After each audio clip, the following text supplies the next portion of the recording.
Hello and welcome to Special Edition, where we have a very special conversation with Professor Manindra Agarwal of IIT Kanpur. Thank you so much, Professor Agarwal, for joining us this afternoon. It's a pleasure.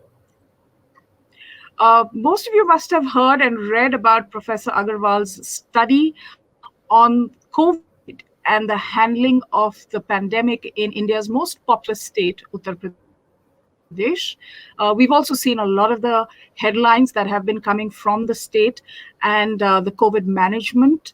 I was personally there last month in the month of September, and it was remarkable to see the confidence that people had, as well as the low numbers. There was something like 120 people in the state of Uttar Pradesh were COVID free. And I remember wearing a mask all through while I was in Lucknow and did a TV panel discussion from the banks of the Gomti. And somebody asked me, how come you're wearing a mask and other people are not? And I said, it's because I'm from the NCR and we're not quite as confident as the people in UP seem to be. Because frankly, there have been a lot of negative headlines about Uttar Pradesh and when it comes to COVID, as well as, the Kerala media attention. We see what's happening in Kerala today. So I really think it's important that we understand how Uttar Pradesh got this far. In terms of its population, it's the most populous state in the country. In terms of the migrant movement, it received most of the migrants who left from different parts of India. So it had numerous challenges, and yet it seems to have come out on top of them. And I think there is a story there, as well as a learning for other states. And that's really the sentiment with which we should view this. So I'm delighted that Professor Agarwal from IIT Kanpur is sparing the time to talk to us about this extensive study that he has done on COVID and UP government's management of the pandemic. And his insights on this will be extremely valuable. And let's just get started. Professor. So, of course, partly because I am from UP, I work here. Also, more importantly, we have been looking at the progression of COVID pandemic all over India and tracking state-wise trajectories as well. And when it came to UP, we were rather surprised, I must confess, by the decision of government of UP not to shut down the economic activities. That decision was taken in April. And what some of us feared was that given that UP has a very large population and relatively poorer, resources wise, that is health infra is not very good, and then to allow the economy to runs the major risk of making the pandemic go out of control. And that's what we were concerned with. But quite surprisingly, UP managed the whole thing very well. There was a period of couple of weeks when things were really very difficult. But after that, everything was brought under control, and we were intrigued by this fact that how exactly this happened, because we only we've been looking at the data, data as it comes, we analyze it, extract information from it. So we could see the effect, but what was the cause of that? And that's what made us go after this study, and we talked to the government of UP, asked for a lot of information from them, collected information from many other places, and that's how the report came. Professor, sitting in New Delhi, like a lot of us are, and of course, I have roots in UP as well, so I do keep an eye out. Just apart from that, UP hits the headlines quite often, being the largest state, heading to elections very soon.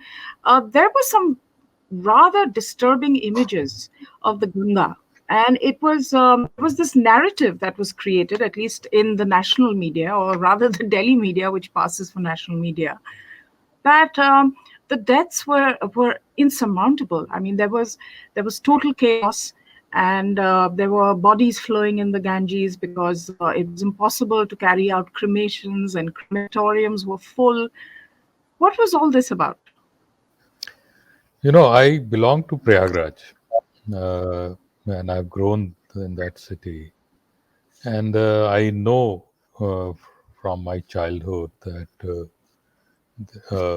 many poor people, and specifically certain communities, either bury the bodies in the sand or they uh, floated it in Ganga.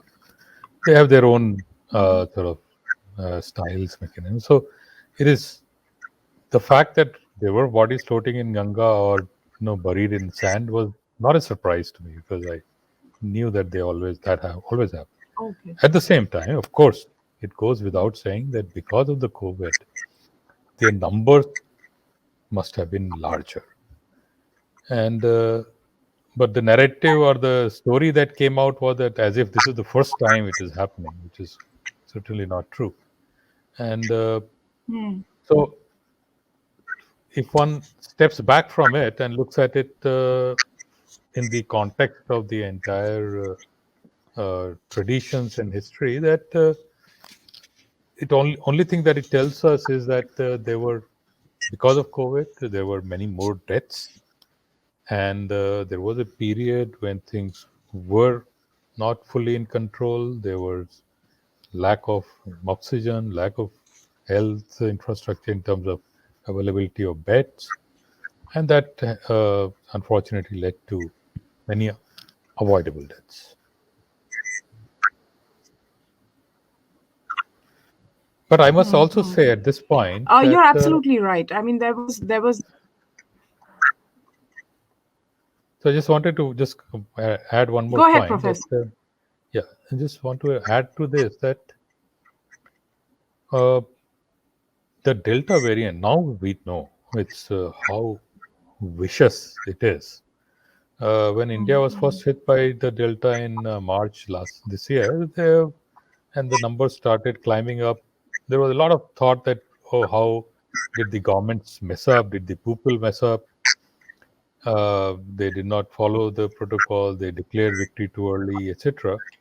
All those were factors, of course, but I think the biggest factor, now that we have seen how Delta has ravaged other countries, it was the Delta, that it is just so infectious and so Hmm. deadly that Hmm. it's very difficult to control. Even countries like Singapore, who took great pride in being able to completely control the pandemic, uh, today you see that the numbers are just going through the roof there. Despite Yes. all their resources, despite all their efforts, they're not able to control it. Yeah. Even if you look at the US, for example, there are hospitals that don't have ICU beds, which was very similar to what was happening in the NCR in the month of end of Mhm. April, May.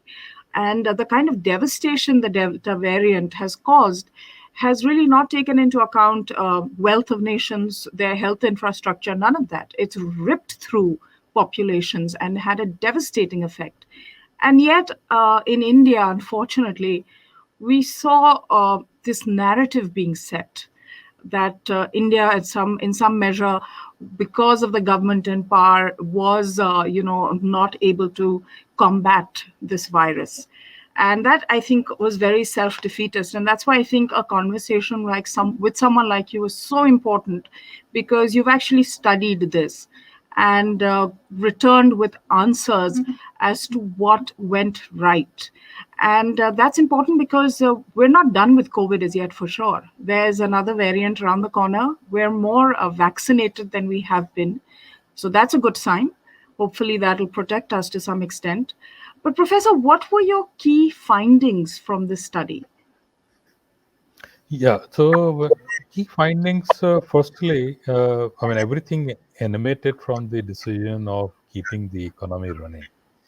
Now, so the first question one has to ask is, okay, did that help the economy?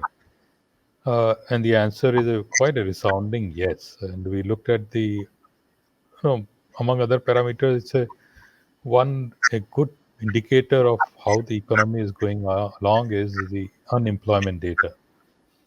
And in March 2020, UP unemployment rate was 11%, Mhm. which came down to June 2021 to 4%. So Wow. quite a significant drop, and this is the entire only pandemic period we are talking about. So the fact that the government could decided to continue with all its projects, allowed all the factories and offices to work, uh, essentially helped in making sure that people do not lose employment. In fact, they because UP is right now in a major infrastructure making spree, so a lot more people could find employment. And the other challenge really was, we saw these exceedingly tragic visuals of migrants returning home. And a large section of those, as can be understood and imagined, belong to Uttar Pradesh. And this is testament to the fact that the largest state in the country has been in the past unable to provide employment for its poor, especially, and they have to go all across the country to find employment.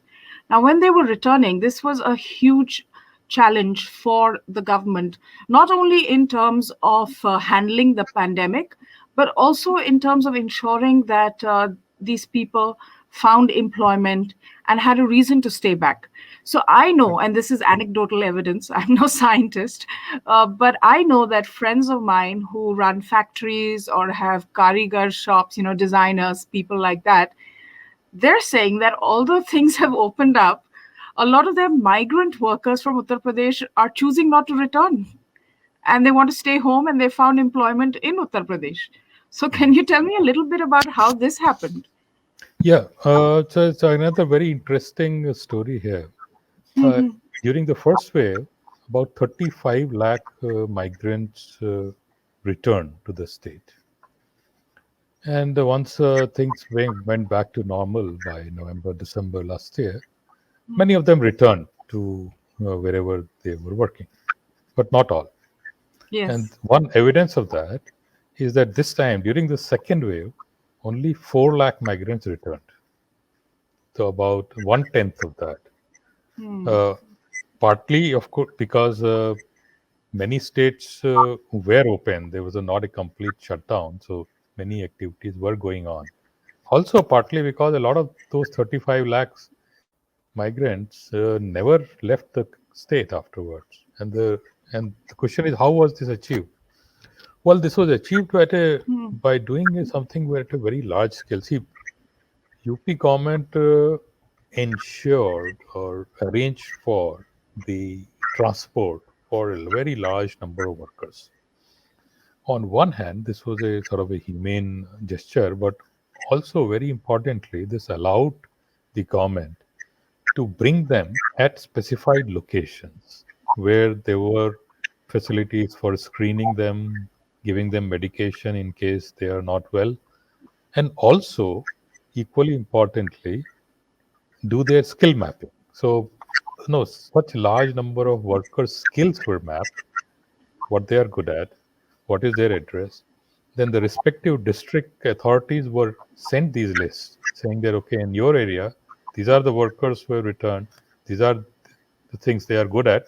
So if you find a project where they can be employed, please go ahead. And this really helped to quite some extent. Returning migrants uh, found employment here. Many of them never went back. And also, UP now has a very nice database. In fact, we have recommended to the government, I hope they take it forward, to continue augmenting this database because this is a data which is extremely useful. Professor, from what you're telling me, this looks like a government or an administration which was thinking on its feet, because certainly the influx of migrant workers was not something that was anticipated. If you recall, there was a strict lockdown, but in sheer panic and desperation, and which is a natural human emotion. In the time of a crisis, you want to be back on home ground, you want to be close True. to your loved ones. So it was a human response. It wasn't necessarily, something that could have been planned for. And yet, you had the UP government thinking on its feet, which frankly is not something we expect from the administration and bureaucracy. Now, how did that change come about, wherein they are now being looked at as sort of setting the benchmark? It's been quite a big switch. Yeah, but it's Looking at definitely, I think, crisis, hmm. looking at a crisis as an opportunity, really. Yeah, it's. I think a lot of people get the credit for it, and I think it's not just limited to those at the top, but even at the. Uh, no, we have heard so many stories of DMs of the districts, police personnel and medical professionals. They all worked extremely hard, and DMs have played a very important role because they really control the district, take the decisions for that, and a number of DMs have done a remarkable job. Unfortunately, their stories cannot be told because of their service rules, but I think that's something that needs to be commended. Professor, looking at it, of course, you're looking at it from the scientific perspective, and I am a storyteller, so I'm always interested in the story aspect of it and the human story aspect of it. How difficult and how out of the ordinary has this endeavor been to get this sort of normalcy in a state like Uttar Pradesh? Oh, this was extraordinary. I think there is no doubt in my mind. It's a, you know, just imagine the situation. It's second half of April. The oxygen has run out in this state. There is a 3x gap between the demand and supply. And here we are only talking about the big cities and medium cities. The pandemic is yet to spread to the villages, which actually it happened end April, beginning May. And if the cities are running out of infrastructure, imagine what would have happened in the villages. I mean, it's not doesn't require a great imagination.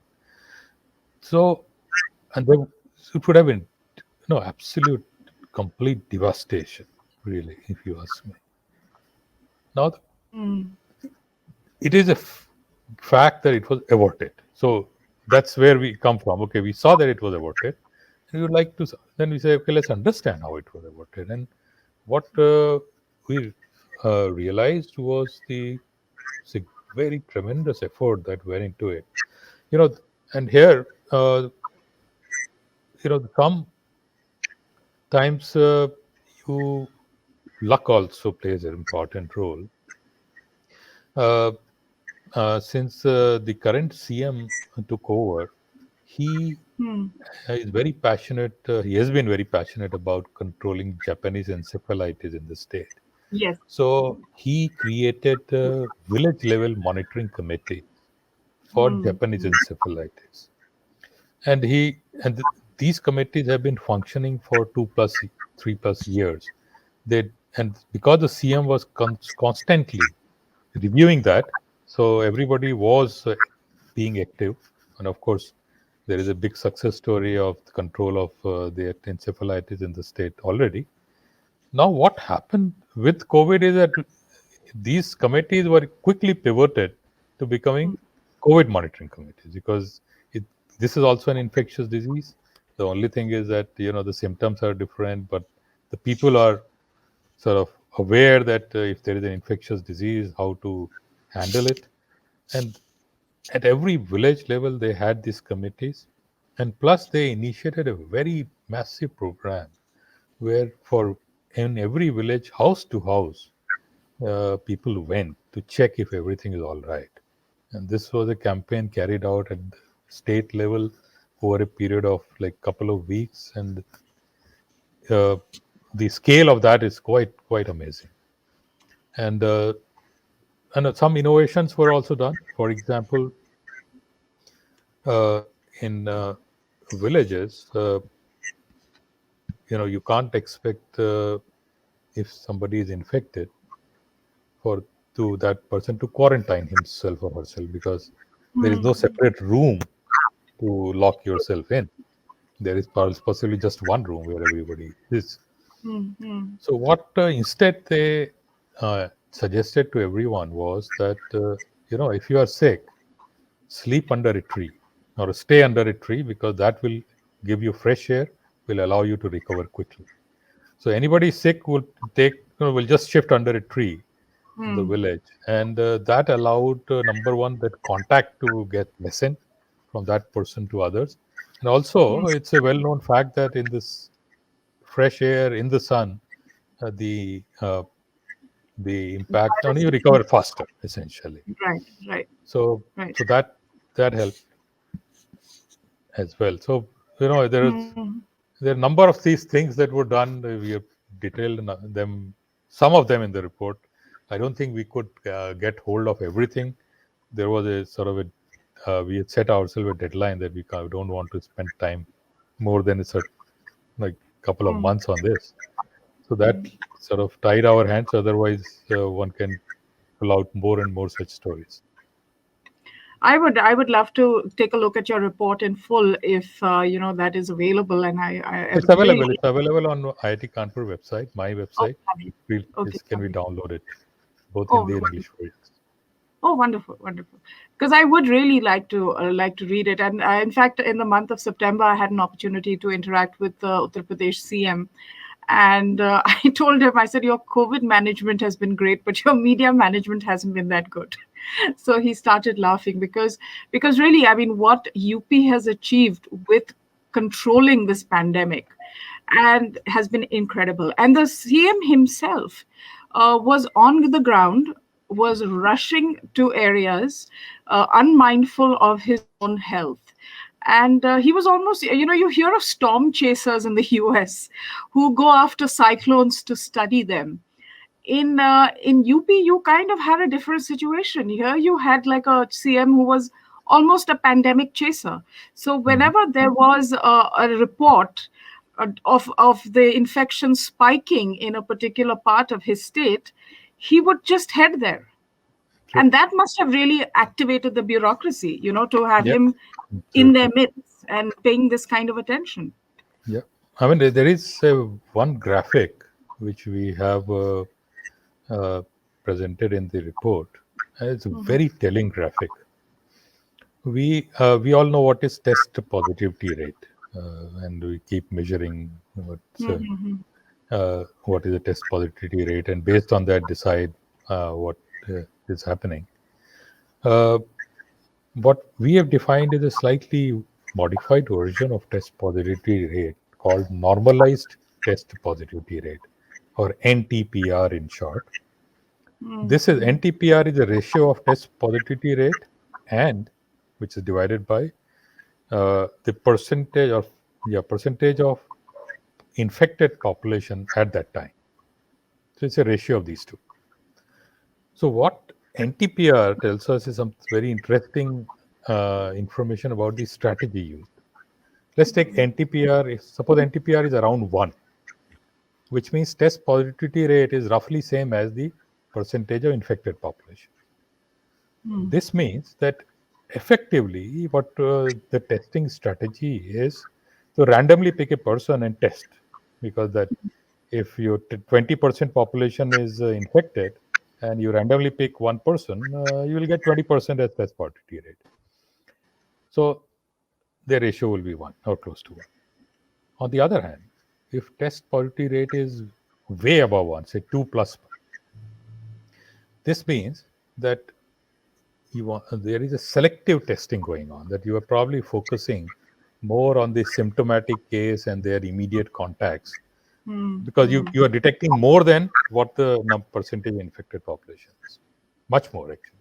mhm, mhm, mhm. Thirdly, if the test normalized TPR is below half, this means that you are actually detecting much less than what there is. What they suggest is that your testing strategy is what we call chasing the pandemic, that you are literally chasing the pandemic, testing people even with some suspicion of being infected. And so actually your percentage of detection is much less than the actual number of detected active cases. So uh, WHO prescribes, in fact, has been prescribing chasing the pandemic strategy effectively. Many countries have used it to control the spread of pandemic. In fact, Kerala used it last year, in the Mm-hmm. middle of last year. They Mm-hmm. controlled it extremely effectively, and they really, again, these are the graphics that have come out of our analysis, that they had adopted chasing the pandemic strategy. Professor, but then what happened? Why did they drop the Oh, ball on this? they dropped the ball because they changed the strategy. If you see in the second wave, Hmm. they were doing symptomatic or targeted testing. Their normalized TPR has gone above 3 at the moment and has Mm-hmm. been there for a while. So they are therefore they are unable to control its spread. Mm-hmm. Mm-hmm. Uh, Now, in contrast, if you see UP, and this is a very telling graphic, that from day one, Hmm. UP has been chasing the pandemic. Normalized TPR is consistently below half. Hmm. Hmm. And that's quite remarkable because, chasing the pandemic is not easy. You Yes. require, and especially for like a year and a half, 18 months, you are chasing the pandemic. You can imagine the kind of effort and the Hmm. drive it needs. People need to be Hmm. motivated, keep, no, not give up, and keep testing, keep, no, as you said, wherever there is an outbreak, immediately rush, test a Yes. lot of people there, try to control. So, and consistently do it, because it's not that you do it once or twice and it's over. No. Hmm. So, mm, uh, it required tremendous effort, and as you said, that the CM led from the front here. He Hmm. literally set the bo- uh, you know ball for here, that this is how it should be done, and everybody followed suit. Now, of course, we are discussing what a success it's been. Do you think that with the elections coming and all of these other sort of compulsions that exist in our Indian political space, is the government still quite focused on the pandemic, or has that receded? And is there a risk that maybe they take their eye off the ball, so to speak? Or do they have You know, the sort of organization and all of that in place, wherein even if they move on to other things, this will be sorted? yeah. So that's given the current level of seropositivity in the population, it's touching 80%, Hmm. and the vaccination going on in full swing. I don't think even if the third wave comes, it will be as devastating as the second wave, or closer to the first wave. And Hmm. and for that, uh, the health infra is already in place. A very large number of oxygen plants have been created in this state, as we write in the report. Very large number of COVID-specific beds, or beds which can be quickly converted into COVID requirements, have been created. So that infra, I believe, already exists now in the state, so that any outbreak, which is like the first wave, can be managed very easily. Hmm. Well, I mean, that's really a relief to hear, because this do you think the pandemic is over for us, Professor?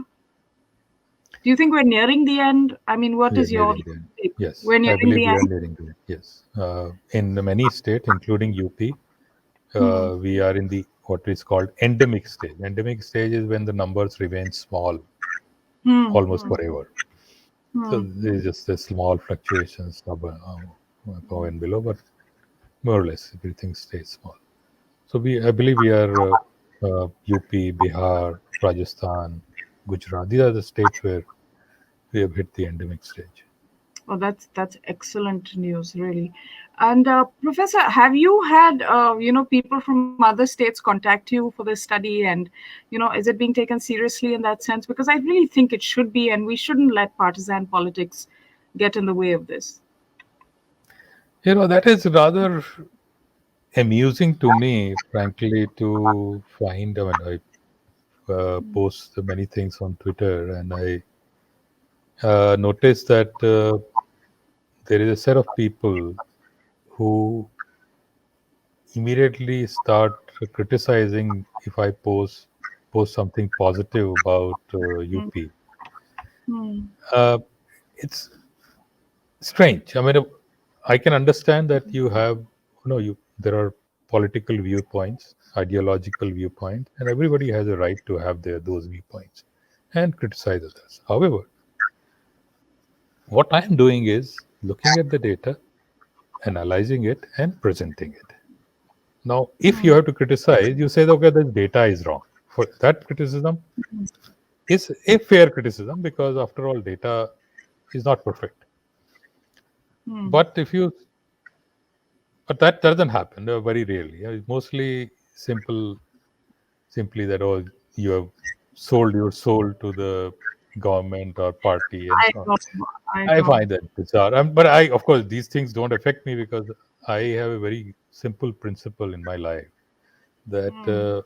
uh, I'm a mathematician, and if there is a good, engaging mathematical, analytical discussion, I will take Hmm. part. Otherwise, I would rather do my own things. I'm not interested. Hmm. And I think scientists are also, or mathematicians, they're also thick-skinned because they're they're so factual and so No, we are kind thick of skinned. No, because we are thick skinned because we are not so used to unemotional about. failures. No, we are Yeah. so used to failures. See, as a mathematician, when I'm trying to Hmm. solve a problem, 99.999% of time I fail and fail very badly. Hmm. It's only Hmm. very, very rarely that I manage to succeed. So when you are effectively by, by the normal language, if you are a loser, then it doesn't matter. दो चार लोग और गाली दे देंगे क्या फर्क पड़ता है. And I think Twitter is basically abuse central. So I always say, like, whoever is on there, be known, be aware that you will be abused. You could be the prime minister of the country, you could be a Yeah. mathematician in Kanpur, you could be a writer in the NCR, you could be anybody. You will be abused if you are on that platform. That's it. And that is the tragedy of our times to a certain extent. But something like this, which has the potential to be a teaching moment for so many people, and a learning for so many people to save lives, should really be spared the politicization. But unfortunately, UP is heading for elections, so I don't think that's going to happen. Yeah, I suppose so. I mean, there was a thought in my mind that if whether I should even do this report or not, because it will very clearly, I could see it will be viewed from a political prism. Uh, Yeah. but then I asked myself, I mean, if I start getting influenced by political winds or events, then I don't think I am being honest to my job. My job is to analyze and present. Hmm. And this was a very interesting problem in front of us. We did that. We were very excited. And there Hmm. is a whole team of 20-25 people who worked on it for 3 months actually. And Hmm. so that's fine. We'll we'll take abuses. I I think, yeah, I think we are all used to getting abused now, unfortunately. Professor, what was the methodology? I just want to try and understand a little bit about that before we close this interaction out. Methodology. First was the data collection. You just collect data. For example, I said unemployment data that was we collected from CMI, from various Hmm. sources, standard sources, frankly. Then, of course, a lot of data was provided to us by the government. The data provided by the government was, for example, how many oxygen plants were put up, how many hospital beds, how many Nigrani Samitis were there, etc., etc. We did a bit of a cross check also of that data Or because we just wanted to be ensure sure of that it. Hmm. look at the reports. For example, if there is a number saying that okay, so many oxygen plants have been created, well, there should be reports about inauguration of them, and you just look at the newspaper and see, okay, Hmm. this makes the number is believable. A little bit of Nigrani, detective also. a bit of it, yeah, you're right. Bit of it. And then for the real analysis of all the data, we used our Sutra model. This is a model we created to predict the trajectory of the pandemic, it can be, it is, I mean, now I'm discovering that it can be actually used very well to analyze what happened in the past. I mean, Hmm. the prediction, of course, part is there, but the analysis part of the past is very, very nicely doable through this. So, for example, uh, UP imposed what they call the night curfew Mm-hmm. uh, around 23rd, 24th of April. There were weekend curfews, night curfews. Malls were like any closed space where large number of people gathered was shut down. But otherwise, movement was fine. Small shops were open, etc.